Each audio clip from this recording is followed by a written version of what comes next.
Shepherding according to God. Week 6, Day 4. Morning Nourishment. 1 Peter 5:2. Shepherd the flock of God among you, overseeing not under compulsion, but willingly, according to God. Ephesians 4:29. Let no corrupt word proceed out of your mouth, but only that which is good for building up, according to the need, that it may give grace to those who hear.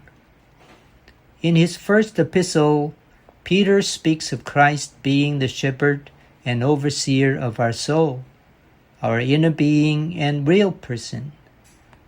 Then in 5:1-2, he tells the elders that their obligation is to shepherd God's flock according to God. According to God means that we must live God. We must have God on hand. We have God in our understanding, in our theology, and in our teaching, but we may not live God when we are shepherding people. When we are one with God, we become God. Then we have God and are God in our shepherding of others. To shepherd according to God is to shepherd according to what God is in His attributes. God is love, light, holiness, and righteousness. We must shepherd the young ones, the weak ones, and the backsliding ones according to these 4 attributes. Then we will be good shepherds. If we want to enjoy life and minister life to others, we must shepherd them. The real ministering of life is shepherding by visiting and contacting people.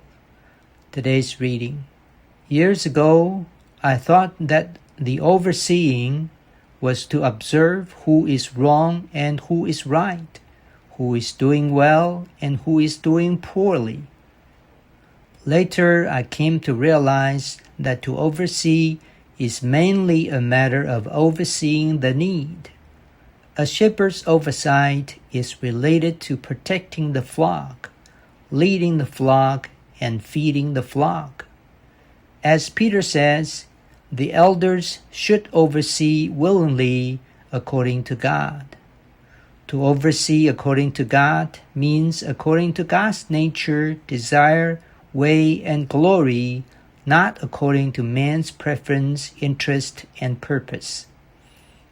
The elders should not oversee according to their opinion, concept, or likes or dislikes. Instead, they should oversee according to God's choice, desire, intention, and preference. The elders must oversee the church altogether according to God's thought, feeling, will, and choice. They must oversee according to God's likes and dislikes. In 5:2, Peter warns the elders not to seek gain through base means, but to eagerly exercise oversight. This means that the elders should not take advantage of the eldership and use it as a means to gain money. They should eagerly take the oversight like parents who eagerly exercise care over their children.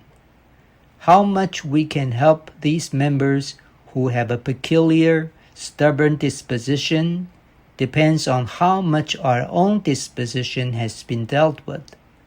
The Lord uses their disposition as a mirror to reflect our disposition. We may say that their problem is their disposition, but the Lord may ask us, "How about your disposition?" If our disposition has been dealt with by the Lord, they will know this. This will help them to allow their disposition to be dealt with. Today, the church in our place is tender and fresh, but after a number of years, the peculiar dispositions of some of the saints will be manifested. Whether we can help them depends on how much we have allowed the Lord to touch our disposition. Fellowshipping with brothers and coordinating with them may help us to get out of our disposition. We may receive help simply by following the brothers with whom we are coordinating. Most people with strong dispositions think they are smarter than others. They think that they have more insight and more foresight than others. Thus, they do not trust in others, and as a consequence, they do not follow others.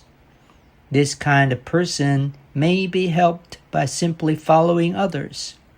In order for us to help people to be dealt with in their disposition, we must take the lead to have our disposition dealt with.